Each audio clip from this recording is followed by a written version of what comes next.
Hi guys, how's it going? It is me, Jack here, and welcome back to episode number 18 of the Football Manager 2023 save with Birmingham City. A lot's gone on since the last episode. As you can see, we've played 7 games up until now, and we've gathered 8 points in the league, which sits us comfortably in 13 points, just 3 points off the relegation zone, but 3 points off of 8th. So early stages show that it is quite close.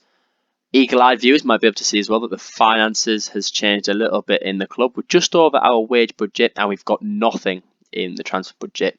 And that's because we have made a signing. I spoke about in the last episode that I was umming and ahhing about whether to bring in a centre-back or whether to bring in a striker in the forward positions.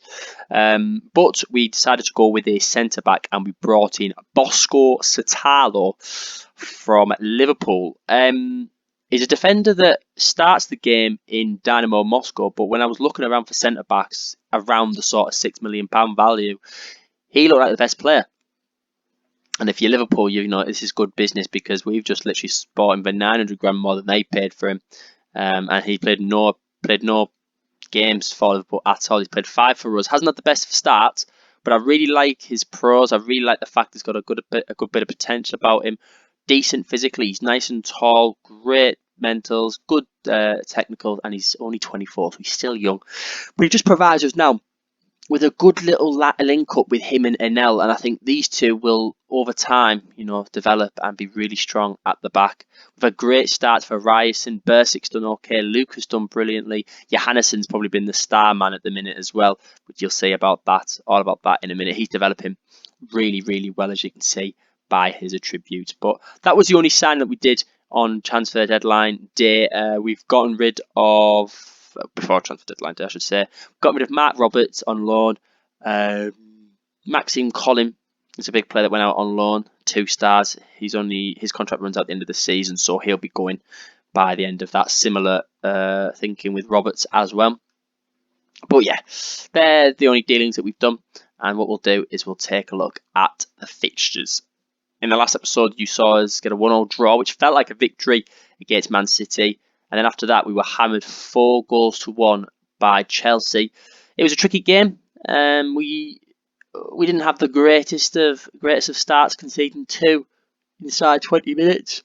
But right after that, we got a good opportunity with Thiago Almada to get an equal, to get ourselves back into the game. Then Mason Mount and Sterling got an extra 2 before half time, and the game was over and out before the break. 4-1 defeat. Then we got a nice comfortable 2-0 victory against Blackpool. We decided to go really, really strong in this team, only dropping a few players from the starting 11 just to boost morale. And a 2-0 comfy victory against Blackpool. Goals by Romero and Shelderup made us progress through in that one. Palace away, we got a 1-1 draw, and we started the game off really well. Enel from a header got us 1-0 up. But then Luke Romero, it's not the first time he's done this, but he gets a silly red card. And then we're on the back foot. We're trying to chase the game even though we're winning. And they got a penalty just on the brink of half time. But Budimir got it for Palace. And the game unfortunately ended 1-1. Romero overall hasn't had a bad start to the season. Got a nice goal against QRM in a friendly. But got an assist there against United. Got a goal against City, of course, which you saw in the last episode, and got involved against Blackpool. He's done okay, and I hope he can continue that form that he had the second part of last season into the next few games. Beat Droitwich Spa in a friendly during the international break, 20 goals to nil. We won't go through that one, but you can see the goal scorers on your screen. Brighton and Hove Albion, this was a big game. A 1-0 victory for them.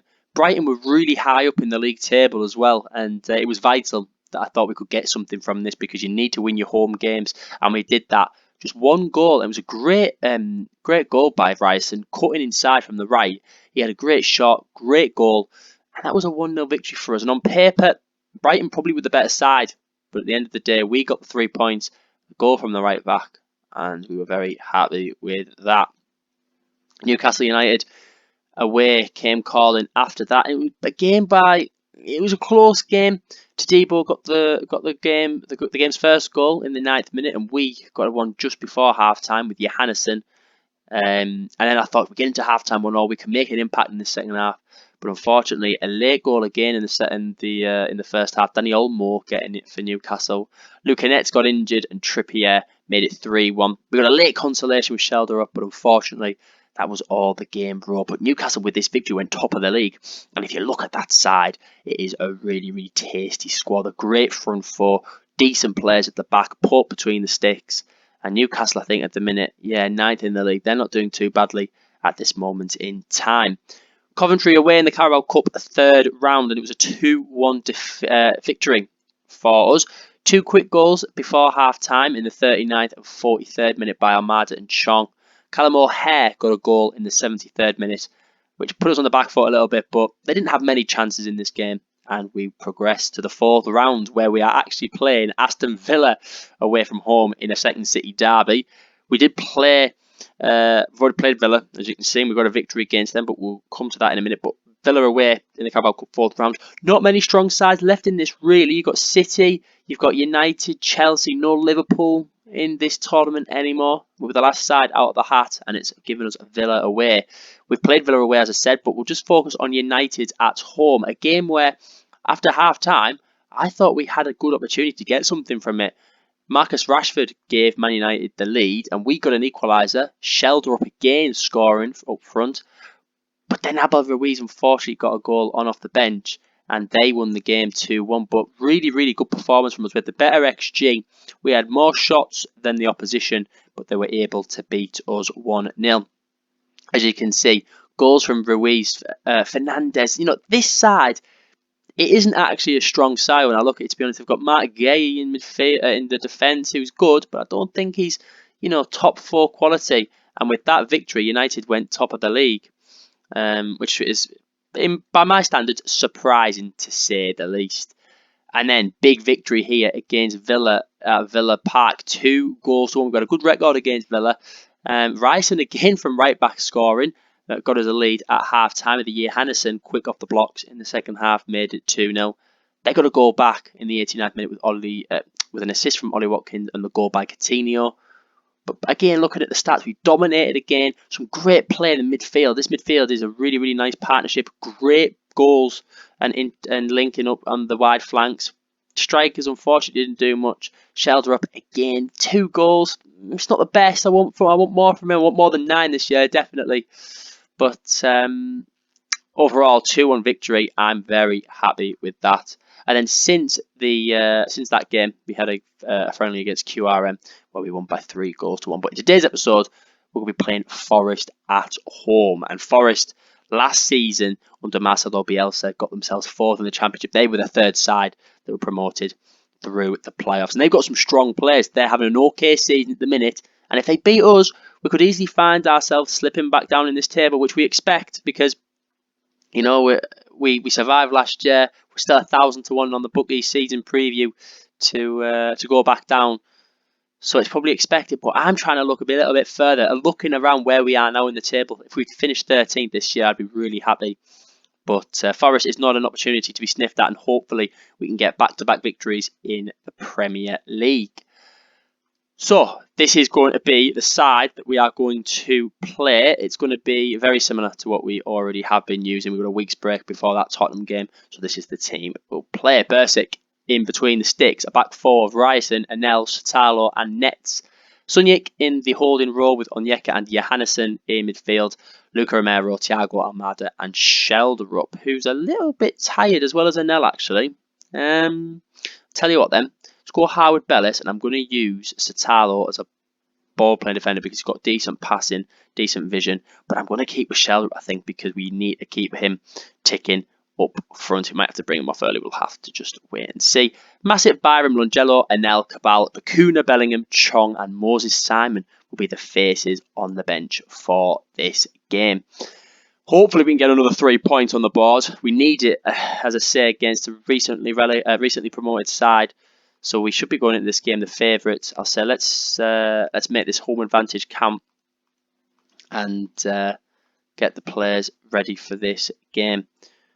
Really been doing well at the minute though. I've been happy that we've been able to extend sort of the points that we've got at the minute. The team on paper looks really strong. It's still young, so it's going to develop massively. And this is a good side from Forest as well. Got strong players like Lingard, Niakate, Williams, Awonyemi up front as well. They've got scary players, so have we. So I think it's going to be a very, very close match in this episode. Come on, the Blues. Ryson's going to start the first highlight of this game. Luca Romero back from Ryerson. Here's Satalo at the back. Will be careful with him on the yellow card so early on in this game. Howard Bellis. Both of Satalo and Anel as a partnership haven't really gelled well yet. So let's see what Howard Bellis and Satalo can do here today. Romero to Ryerson. Look at Ryerson cutting inside. It's what he does. He's been really involved in the right back position from the start of the season. And he's just done so here again today. Great ball in. It's a finish by Almada. And we lead by 1 goal to 0. But even before that, with the throw-in and the link-up play with Romero, they've got a good understanding on that right-hand side. Look at the space, Almada. And is that Shelder up as well, who were in that space together? I can't click on his name. Johannesson as well, that Mazzala role coming up. Great bit of, just great play by Ryerson to find one of them two. And Almada gives us the lead by 1-0. Half-time then at St Andrews, 1-0. I'm going to tell the players that I don't want to see any complacency in the second half, which has made some of our defenders a little anxious. But the rest of the players are going to feel motivated and inspired as we move on into this second half. Strange substitution by Bielsa, bringing on Aurier for Nico Williams. But we'll see what we can do on this attack. Now Romero with his pace cuts past the defender, Shelder up, trying to lose Mepham. He did lose him, but he was nowhere near the ball as a result of that. Johannesson has slid so dangerously in there. And it's another video where we're 1-0 up. And it's a red card. It's such a silly red card to give away because there's no pressure at all. I've got get stuck in, which may be half the reason why this is happening. So I'm gonna get rid of that because it's just not working at all. When we lose men so sillily, I know that's not a word, but it's just stupid. That's what it is. I'm thinking about whether we go striker, but then we've got no support, have we? Let's just move Sunyak and play this sort of inverted 4-3-3. So silly, that really is. Because now we're just putting ourselves on the back foot again. And you wouldn't be surprised if Forest came back into this game now and got something out of it. Sunyak loses the ball. Now we're under threat. Lingard running through. Is he going to have opportunity to shoot? He squares it for Awonyemi. Oh, Bursic, good catch. Got to be careful with Satalo on this booking as well, because if he slides in, I don't want to go down to 9 men. But you can just see the game panning in favour of Nottingham Forest. Cooper finds OK Yokosulu. Ball over the top. Shoots wide. Surprising that effort hasn't gone on target from their main man. I'm bringing on him out at the centre-back role. Not to say that Satalo's had a bad game. We've just got to be careful. Got to be careful of this booking. And maybe we can have a chance on the other side now on Yeka. To Ivan Sunyak.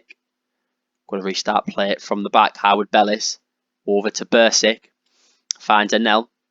Back to Bursic. Got to be careful. Playing out from the back. It's a style that we like to adhere to. But we've lost it here again. Awoniyi to Lingard. Niakate dinks a lovely ball at Lingard. Is he going to square it over? He tries to. Can't do it. Second time he can. Johnson gets it. Nets clears for a throw-in. This is going to be a long 35 minutes in this game. We've just got to continue doing this. Shelderup's absolutely knackered, which I thought he would be. We didn't start the game on good fitness. So Almada can come in and we're going to bring on Moses Simon. Give him a good half an hour to try and change this game. And I'm going to also bring on Juninho Bacuna for Onyeka. Little bit of physicality of Bacuna might help us in the midfield. 15 minutes remaining. Come on, let's get a second, boys. It'll just give us a little bit of breathing space. Moses Simon cutting inside. Luca Romero. Oh, Baxter can't hold it. And the ball gets cleared away for a Birmingham City corner. We've got the height of Anel now to maybe aim to. As Almada whips an in-swinger. Niakate can't get there. Luca nets all the space on the left. Loses it. Sunyak gets it back. Feels like every one of our players is on a booking at the minute. Howard Bellis. Back to Sunyak. Lovely dink over to Almada. He can't get there. Simon on the left can't do anything. Right, 10 minutes remaining. They've made a triple change. I'm not going to change anything because I don't think doing anything will work. We've had the more chances in the game. Possession's been fairly even, and a really, really big effort from the Birmingham City lads to get a 1-0 victory from that game, having had a man off for practically the whole of the second half. It's made our job so much harder there, Johannes, and I don't mind individually targeting a player if they've been sent off. The referee had a lot of work to do, it's true. I'll say no apologies from my side getting that man sent off. And look at that, a victory just gives a nice little bit of breathing space between ourselves and the relegation zone. I don't think we've been this far away from the relegation zone since the start of last season. So to be 6 points clear is nice and healthy. We're joint 8th at the minute. Nearly got a better goal difference than Manchester United, who have just been hammered 6-0 away from home against Chelsea. But yeah, overall, very, very happy with that. We'll fine him a week's wages and not appeal that red card. I'm just thinking about maybe we just get rid of that get stuck in, because it's too dangerous at the minute with the amount of cards we're getting. We'll just ask the players to maybe press a little bit more on the field.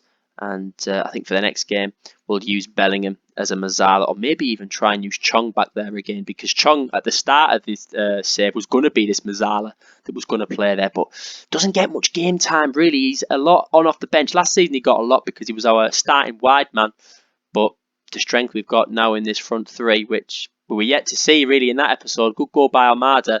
I think the further we get on, the further we can build this good core around us, then we'll start to see these players start to show. But the only thing I'm thinking of really is Shelder a striker? Probably not. I'm trying to force him to play this striker role when I don't think he is.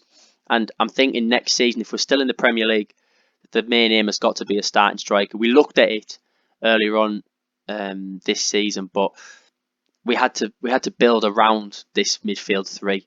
We brought in Romero, but I'm definitely thinking the future is going to be this. Romero, Shelder up on the left, and then a striker up here that can just score the goals and has a knack for scoring. But at the minute, we'll settle what we've got, and hopefully that's got enough in it to get us further up the table this season. 8th in the league, 11th in the league, 8 games played, 11 points on the board is not a bad way to end things today. We'll come back in the next episode a little bit later in December as we try to go through this season. But if you've enjoyed this episode, please do hit that like button, comment and subscribe to the channel if you have not subscribed already. And I'll see you for the next episode of this Birmingham City Save very, very soon. Take care, guys. Bye-bye.